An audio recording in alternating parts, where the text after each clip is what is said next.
खेलो India youth games 2020 मायथाइयाव खुंजानाय बेयो जों बर' हारिनि थाखाय मोनसे जोबोर गोजोनथावना खौरां।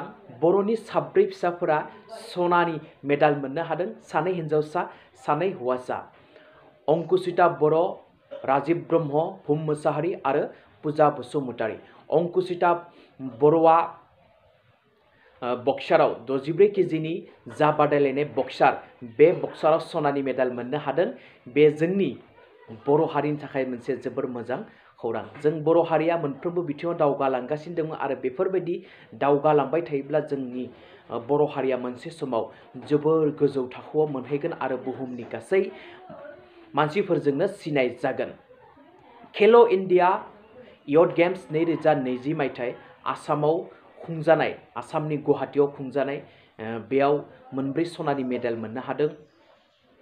अंकुचिता बर' सनितपुर जिल्लानि, पूजा बसुमतारी कार्बि आंलंनि, भुम मोसाहारि क'क्राझार जिल्लानि, राजिब ब्रह्म चिरां जिल्लानि। बे साब्रै बर' फिसाफोरा जोंनि बर'नि मुंखौ आरोबाव गोजौ थाखोआव लांनानै हैबाय।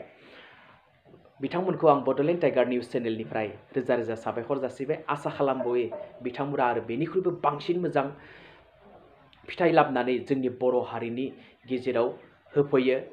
बिथांमोननि मुंजों लोगोसे जोंनि हारियाबो मुं जाफांदों। जोंनि आसाम रायजोआबो मुं जाफादों। जोंनि बड'लेण्ड रायजोआबो मुं जाफादों। बिथांमोननि गामियाबो मुं जाफादों। जोबोर मोजां, जोंनि थाखाय बाख्नायजाथावना। जोङो गोग्गायो बिथांमोनखौ लांनानै। बेफोरबायदिनो जोङो आरोबाव जोंनि बर'नि गेजेराव गोबां गेलेगिरि ओंखारबावनांगोन, आरोबाव ओंखारबावनांगोन।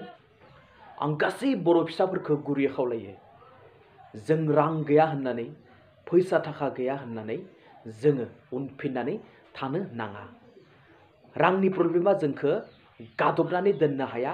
नों जुदि गाव गोसो जायोब्ला, बे फरायनाय बिथिङावनो जा, बे रोजाबनाय बिथिङावनो जा, बे गेलेनाय बिथिङावनो जा। बेनिखायनो आं गासै बर' रायजो-राजाफोरखौ गासै बर' रायजो-राजाफोरखौ आङो गुरै खावलायो, नोंथांमोना जाय जेराव गोसो बेखौनो साक्सेस खालामनो हायो। रां गैया होननानै जोङो उनफिनना थानो नाङा, खस्थ' खालामनांगोन। गावनि थांखियाव सहैनो, गावनि जा साननाय बेखौ जाफुंहोनो थाखाय जोबोर खस्थ' खालामनांगोन। खस्थ'नि गेजेरजोंसो जों गावनि थांखियाव मोनहैफुनो हागोन। बिथांमोना जाय अंकुचिता बर', पूजा बसुमतारी, राजिब ब्रह्म, भुम मोसाहारि, बिथांमोना जोबोर खस्थ' खालामदों। बिथांमोनाबो बिराद हाइ-फाइ न'खरनि नङा, गोरिब न'खरनिफ्रायनो फैनाय। बेनिखायनो जोङो बुजिनो हायो जे गोरिब एबा रां रुफानि आंखाला जोंखौ गादबनानै दोननो हाया। थांखियाव सहैनो जोङो खस्थ' खालामनांगोन, नाजानांगोन, अब्लानो जों थांखियाव सहैगोन। आं फिन बे साब्रै बर' फिसाफोरखौ बड'लेण्ड टाइगार निउस चेनेलनिफ्राय रोजा रोजा साबायखर जासिबाय। बिथांमोना आरोबाव गोजौ थाखोआव दावगालांनो हाबावथों, जोंनि बर' हारिनि मुंखौ आरोबाव बुहुमाव गोसारबावहोथों, बेखौनो